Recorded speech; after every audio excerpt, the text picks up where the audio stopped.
Ja se pozdravljam i osvrnuti se na nekoliko značajnih događaja koji su aktivni posljednjih dana. Prije svega postignuti politički dogovor koji u sebi sadrži informiranje Vijeća ministara i rješavanje najprioritetnijih pitanja na evropskom putu Bosne i Hercegovine. Bili bismo sretni da taj dogovor u sebi ima više programskog sadržaja, ali pitanja koje u sebi sadrži daju dovoljno programa za Vijeće ministara za ovu cijelu narednu godinu.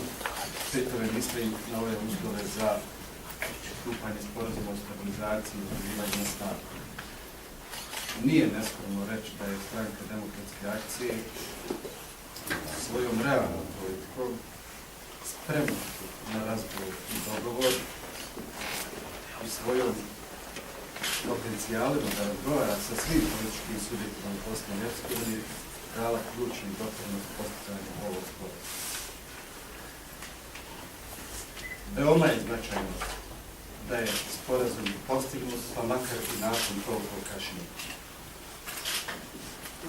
Elementi sporazuma i pitanja koja su sadržana u njemu omogućavaju da Bosna i Hercegovina uhvati korak sa zemljama u regionu, da za mjesec dana vrlo realno ostvari pretpostavke da sporazum o stabilizaciji i utvrđivanju stupi na snagu, da podnesemo nakon toga zahtjev za kandidatski status, da tokom ove godine dobijemo upitnik i da naredne 2013. godine dobijemo kandidatski status. To je realan scenarij koji je, i ta perspektiva je realna, a ostvarena je postajanjem ovog političkog dogovora. Dogovor je naravno, kao i svaki dogovor postignut tako što je svako učinio neki uzorak. Mi nismo bili u povoljnoj poziciji, bili smo u nešto nepovoljnijoj poziciji nego u prošlom mandatu, jer nismo imali nijednog poslanika izabranog sa područja RS-a. Kao što je poznato, svi su imali vrlo isključive zahtjeve na početku, ali na kraju uz ustupke postignuti. Ono što je aktuelno ovih dana, podjela pozicija i kadrovska rješenja, za danas mogu reći sljedeće.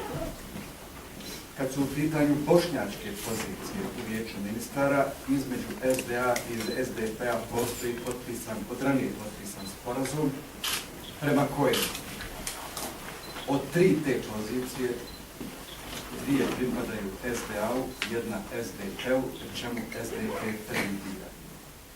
Pretpostaviti je da će SDP izabrati Ministarstvo vanjskih poslova i drugi biramo Ministarstvo sigurnosti. I tako dalje. Od zamjeničkih pozicija, 3 zamjeničke pozicije koje su pripale Bošnjacima, dogovor je da 2 također pripadaju SDA-u, 1 SDP-u, ali od zamjeničkih pozicija prvi bira SDA. Birat ćemo naravno na osnovu značaja tih zamjeničkih pozicija i po našoj procjeni značaja ministarstava i birat ćemo i zamjenika Ministarstva financija. Dalje zavisi od toga šta će SDG.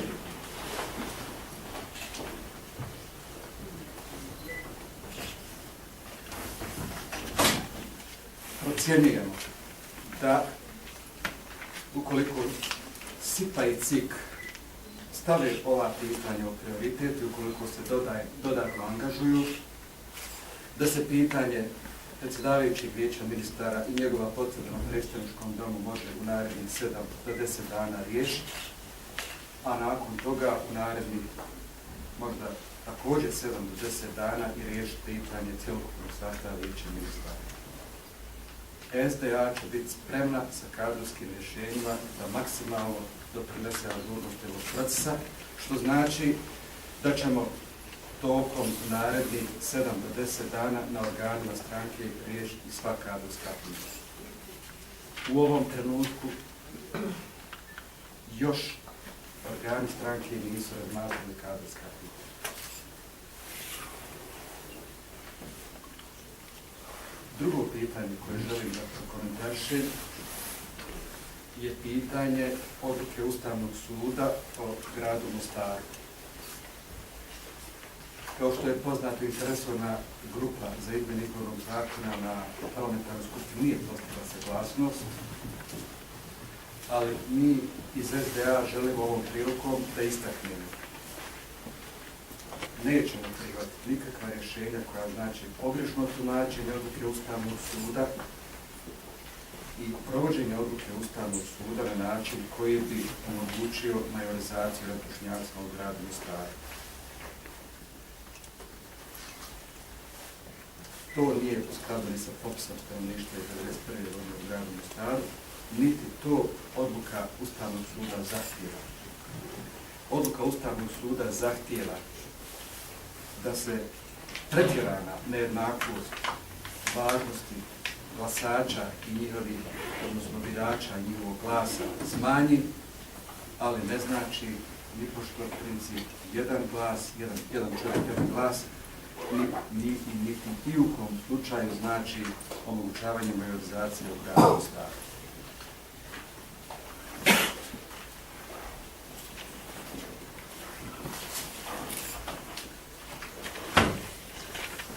Podvlačim značaj ovog sporazuma i kapaciteta koji ovaj sporazum politički oko Vijeća ministara znači za deblokadu puta Bosne i Hercegovine prema Europskoj uniji. Spremni smo da usvojimo zakon o državnoj pomoći na način kako je to dogovoreno. Spremni smo da usvojimo zakon o popisu stanovništva na način kako je postignut politički sporazum i spremni smo da damo puni doprinos radu grupe komisije na provođenju odluke suda iz Strasbura o slučaju Sejdić-Finci. Na način ni manje, ni više od onoga što pravo se traži. Ja bih u uvodu toliko, a sad smo za pitanja. Marija Jukić, Balkan Info. Rekli ste da je realno u narednih mjesec dana da budu usvojene upravo te tri stvari koje ste zadnje sada spomenuli. U čemu je srž političkog dogovora oko, recimo, zakona o državnoj pomoći ili zakona o cenzusu ili provođenju odluke Sejdić-Finci? U čemu je srž tog dogovora? Zašto to nije moglo biti? Šta je drugačije u odnosu od 15 mjeseci? Zakon o državnoj pomoći, kao što je poznato, aktualan skoro 4 ili 5 godina. Stalno sporenje da li je to nadležnost države ili entiteta. Prema sporazumu, izričita nadležnost državnog nivoa. Jer smo prihvatili svi da ćemo uspostaviti tijelo za državnu pomoć kao samostalne organe državnog nivoa. To je bio ključni razlog sudaranja i nesporazuma. Ostali elementi sporazuma su vezani za evropsku pravnu normu, obavezujući. I oni su neovisni od naših sporenja i svi ti dijelovi zakona su ostali u skladu sa obavezujućim normama i kako je to uobičajeno u svim državama Evropske unije. Iz Evropske komisije su istakli da traže jedno tijelo u državi, da im nije bitan sastav tog tijela i da traži da to tijelo na jednom mjestu odlučuje o državnoj pomoći, dodjeljuje državnu pomoć, dostavlja evidenciju u Brisel. Sadržaj političkog dogovora je da će se to tijelo sastojati od jednog predstavnika entiteta, odnosno po dva predstavnika entiteta i državnog nivoa i jednog predstavnika političkog entiteta. Da li će iz RS-a ili federacije u to tijelo doći osobe koje već rade u nekom ministarstvu to je ostavljeno entitetima i to je jedan od elemenata sporazuma. Pri čemu taj koji dođe u vijeće za državnu pomoć ne može biti u sukobu interesa. Dakle, ne može biti u organu koji raspolaže sa sredstvima državne pomoći, a da odlučuje. To je jedna stvar. I druga stvar, finansiranje tih članova vijeća ministara je ostavljeno da se riješi zavisno od entiteta kako odluči. Ali to vijeće će morati imati svoj budžet i svoj sekretarijat na državnom nivou. Što se tiče popisa stanovništva, poznato je dugotrajno sporenje oko uključivanja etnokulturnih karakteristika u popis stanovništva. To nisu obavezujući podaci prema Eurostatu i oni su ostavljeni svakoj državi da se opredijeli. Kod nas nije bio moguć dogovor, a da se to izuzme, jer na tome su insistirale i stranke koje uglavnom okupljaju srpske birače ili srpsko članstvo i stranke koje okupljaju hrvatsko članstvo. Postigli smo dogovor da se uključi to pitanje, pri čemu je to pitanje uključeno na fakultativni način u skladu sa Europskom konvencijom o ljudskim pravima, što znači da niko ko ne želi ne mora iskazati svoju nacionalnu pripadnost ili vjersku. Član 48 je također bio predmet dogovora. On je predviđao da će struktura stanovništva, etnička struktura stanovništva iz 1991. godine, prema propisu 1991. godine, primjenjivati se za etničko strukturiranje vlasti sve do konačne provedbe aneksa 7. Obzirom da ta odredba postoji ustavima entiteta, proglašena još od visokog predstavnika, prihvatili smo da se ta odredba iz izbornog zakona isključi, to znači isključivanje člana 48. Procjenjujemo u ovom trenutku da je popis stanovništva ključno pitanje i od izuzetne važnosti za niz procesa koji su prioriteti za Bosnu i Hercegovinu. Ne može se ni u jednoj oblasti kreirati ni strategija, ni politika, a da se nema podataka. I druga stvar, prvo pitanje koje ćemo dobiti kad budemo dobili upitnik za kandidatski status biće koliko imate stanovnika i tako dalje. Ostaje sad naravno pitanje dogovora o terminu popisa. Bilo je predviđeno da popis bude u jesen ove godine. Međutim, od dana donošenja zakona pa do popisa, procjena evropskih stručnjaka da u Bosni i Hercegovini treba godina dana da se provedu sve tehničke pitanje. Između ostalog i pitanja geodezije, snimanja, provođenja tendera za opremu i tako, i niz drugih tehničkih detalja. Najverovatnija opcija će biti da se popis održi u aprilu naredne, odnosno 2013. godine. April je najpodesniji mjesec za popis, inače se u aprilu u najviše zemalja provodi. Mi ne možemo stići do jeseni ove godine, u zimu ulaziti sa popisom je vrlo rizično, tako da vjerovatna opcija je april iduće godine. Kad je u pitanju presuda Sejdić-Finci, na ovoj grupi koja provodi, koja pokušava da pronađe rješenje za izmjenu Ustava u smislu provođenja te odluke, prilike postignuta je dogovor u kojoj mjeri će se sad vršiti promjena Ustava. Dakle, u mjeri u kojoj to zahtijeva odluka i ništa više, ali ni manje. Europska komisija od nas traži kredibilna nastojanja za provođenje odluke. Ne traži se provođenje odluke za stupanje sporazuma o stabilizaciji na snagu, nego kredibilna nastojanja i kredibilni koraci. Iz razloga što su svi svjesni da promjene Ustava ne mogu se ograničiti ni na kakve rokove, a pogotovo rokove trajanja mjesec, 2, 6 ili godinu dana.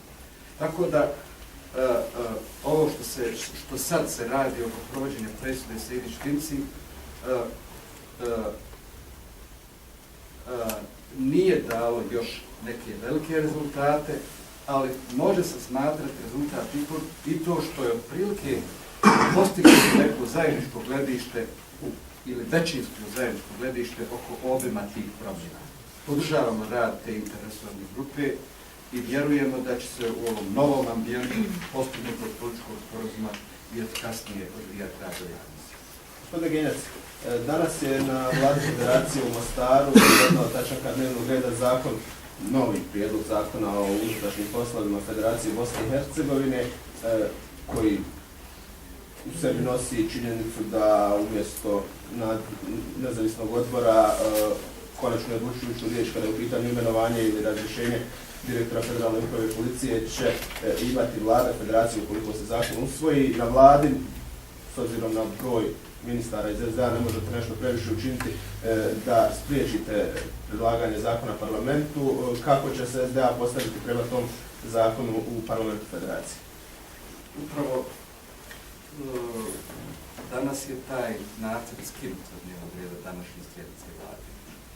Ali mislim da smo dužni prokomentarisati i razjasniti neke stvari. Stav SDA oko tog zakona je da nikad nećemo dozvoliti ugrožavanje dostignutog stepena depolitizacije policije i naravno sve ćemo učiniti da se poboljša i poveća operativna efikasnost policije. To je u interesu svih građana i to je dugoročni interes. Ovo nije pitanje za jedan mandat, ovo je dugoročni interes. Na ovim principima, koji mi zaista ne možemo odustati, svaki dogovor prihvatam i vjerujemo da će dogovor na ovim principima i sa našim partnerima biti moguć. U ostalom, povlačenje tog nacrta sa današnje sjednice Vlade upravo znači ostavljanje vremena da se dogovorno riješi. Zbog čega je povučen prijedlog sa? Zato što upravo iz razloga da se tragaju još, da se ostaje vremena za traganje zajedničkih rješenja prihvatljivih za sve. Radio Federacije, da li se raspada koalicija sa SDP-om nakon izjave predsjedavajućeg predsjedništva BiH Komšića i na kantonalnoj vladi, ovo je zakon je ipak SDP nije. Pazite,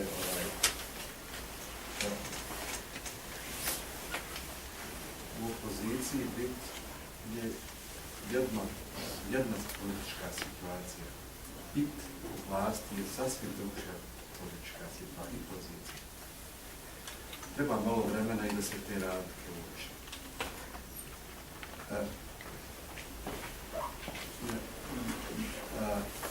Nema u Bosni i Hercegovini nijednog pitanja koja se može riješiti isključivošću. Apsolutno. Bezbroj pitanja smo tokom uspostave koalicije, odnosno platforme, riješili dogovorom, dugotrajnim razgovorima, usaglašavanjem i tako će i biti. Konkretna pitanja. Pitanje zakona unutarnjih poslova traži još dogovora. Traži da se pronađu rješenja prihvatljiva za sve, jer od nekih principa mi ne možemo odustati. Ne radi se o stavovima koji su isključivi zbog nekog hira. Radi se o stavovima koji su kategorični zbog toga što je to dugoročni interes jednostavno svih građana. Zato ne možemo odustati. Kad je u pitanju izjava člana predsjedništva gospodina Komšića, nije mi drago što je došlo do televizije. SDA, odmah jasno da kažem, ne može izbjeći odgovornost za neke neuspjehe. Bilo je tih neuspjeha, ali tamo gdje je objektivno SDA odgovorna, ne može izbjeći odgovornost.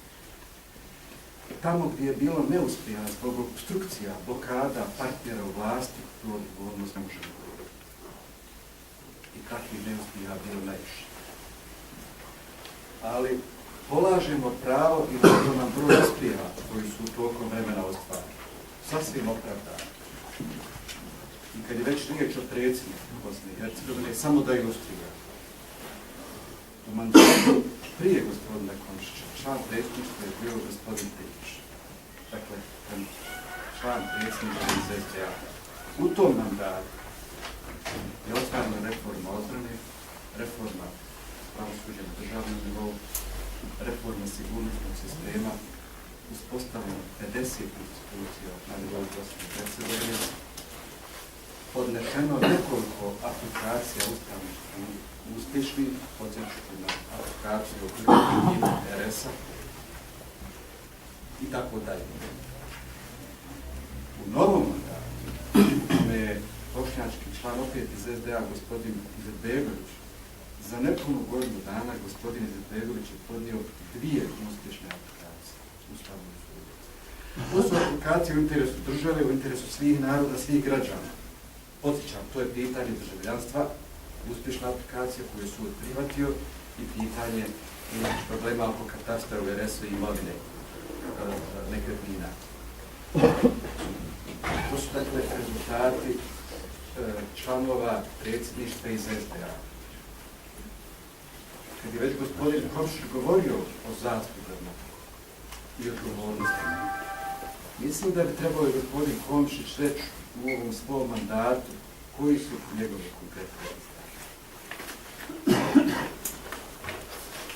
Kad iznesete svoje konkretne rezultate, onda imate pravo govoriti o uspjesima i neuspjesima drugih i odgovornostima i neodgovornostima.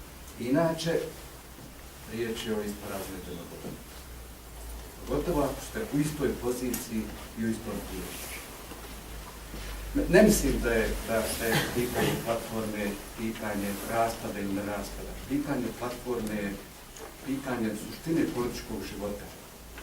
Stalne potrebe dogovora, stalne potrebe usaglašavanja i stalne potrebe da se pitanje rješavaju na način kako je to u Bosni i Hercegovini moguće. U ovakvoj Bosni i Hercegovini je vrlo složeno i teško i treba imati puno strpljenja i razumijevanja. Govorili ste o pozicijama, samo da pitam, hoće li Sadi Ahmetović ostati na... Mislim da je to jedna od najizvjesnijih stvari. Obzirom i na obavezu da 4 ministra treba da budu iz RS-a, da se na taj način imenovanjem gospodina Ahmetovića osigurava i ta kvota i organi stranke još nisu odlučili, ali mogu na osnovu svih ovih elemenata sa priličnom vjerovatnošću reći da je to najizvjesnija stvar. Gospodine Genjac, je li bilo, hajde, pod navodnicima pritisaka iz SDP-a da se zamijeni ministarstvo, da SDP dobije ministarstvo sigurnosti, a da SDA preuzme promet i komunikacije? Bilo je takvih razgovora, bilo je takvih zahtjeva.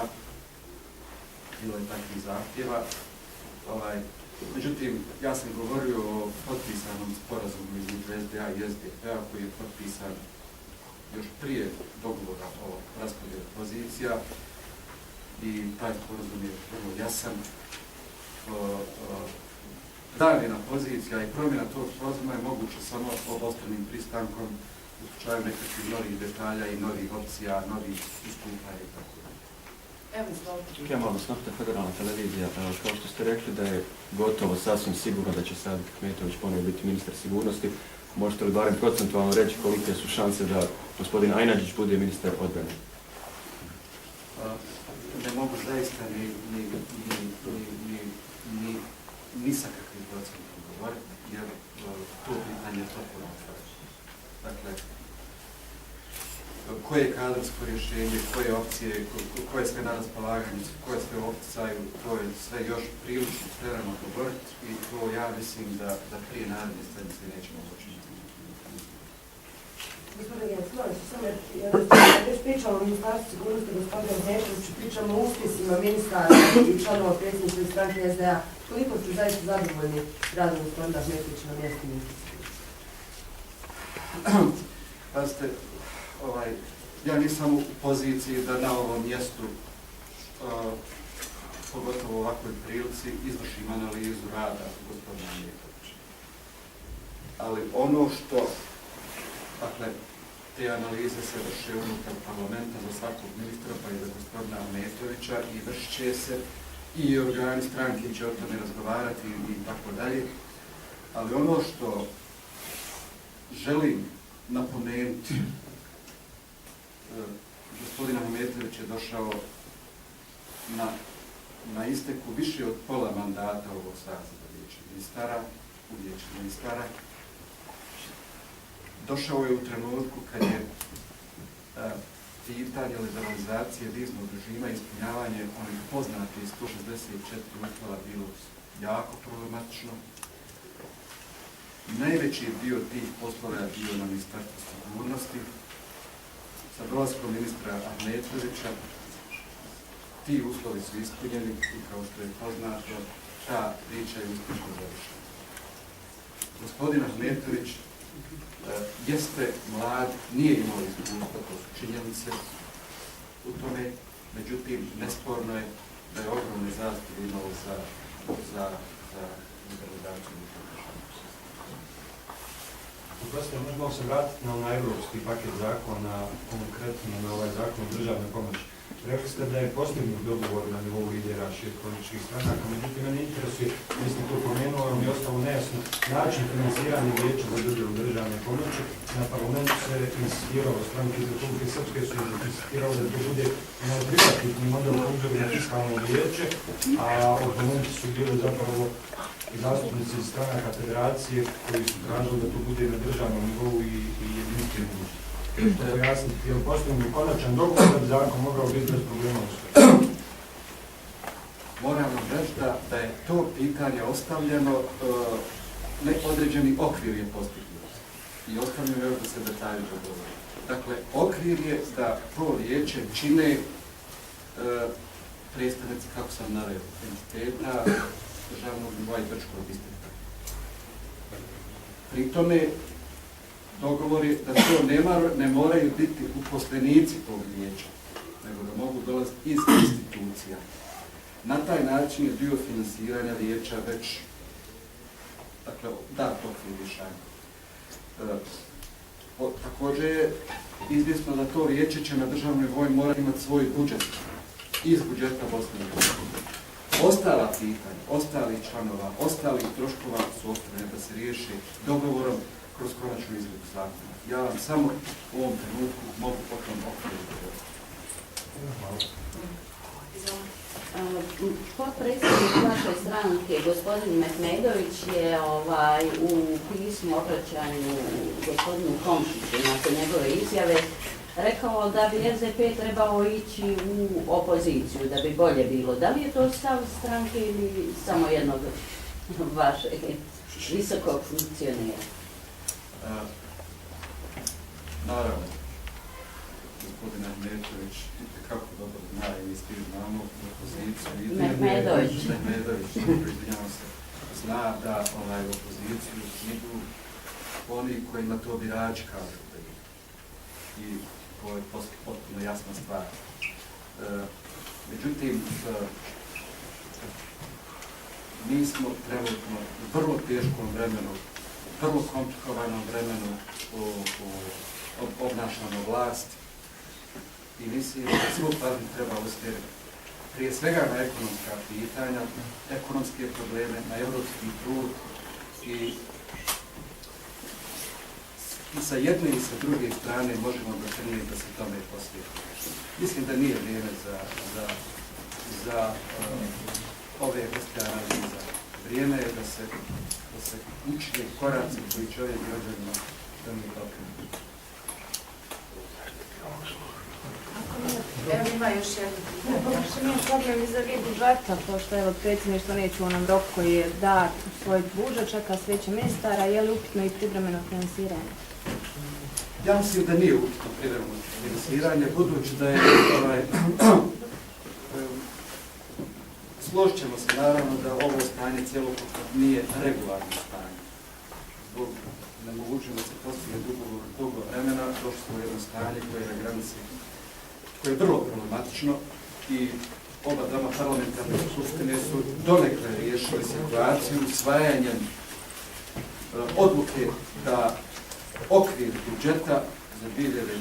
godinu bude u okviru ostvarenja potrošnje u 2011. godinu. Dakle, time je okvir budžeta dogovoren, usvojen odlukom. Taj okvir omogućava da se na bazi tog okvira donosi odluka o okvirenom financiranju. Ovi problemi koje predsjedništvo ima, oni su realni, vijeće ministara zaista mora dostaviti nacrt zakona o budžetu i financiranju međunarodnih obaveza u skladu sa odlukom predsjedništva doma, da bi onda predsjedništvo moglo dalje rješavati. Ne mislim da će ovih nekoliko dana ugroziti ovu odluku, ali mislim da treba da se hitno djeluje. Samo ovo da vaš stav o tome. Da li je u Bosni i Hercegovini kad je o budžetu riječ, pomalo sve išlo na glavačke? Juče predsjedništvo traži od savjeta ministara da im predloži nacrt za 2011. Parlament je usvojio nekakav budžet koji je onako pomalo nedefinisan, a savjet ministara donio odluku o privremenom finansiranju za prva 3 mjeseca. Sad je tu nekakav vakum gdje se uopšte ne zna čime se vara. Pazite, stvar je postavljena na glavačke od onog trenutka kad su počeli razgovori o vijeću ministara i kad je izgubljeno više od godinu dana na uspostavi vijeća ministara. Inače, u zadnje vrijeme isključivi stavovi i o vijeću ministara i u budžetu jednostavno su eliminisale mogućnost postizanja dogovora. Svaki mjesec nepostizanja dogovora je značio sve veću i veću neregularnost. I na kraju godine smo se našli vrlo delikatno s aspekta zakona i s aspekta Ustava pri ovakvoj situaciji. Ustav tu ne je predvidio rješenja za te situacije, poslovnici domova nisu eksplicitno predvidili rješenja i tražilo se ono što je moguće, ono što je apsolutno ikakva mogućnost da se proces dovede u nekakve regularne okvire. Odluka domova pred novu godinu je upravo to značila, ali ostaje ocjena da je proces postavljen na moguće.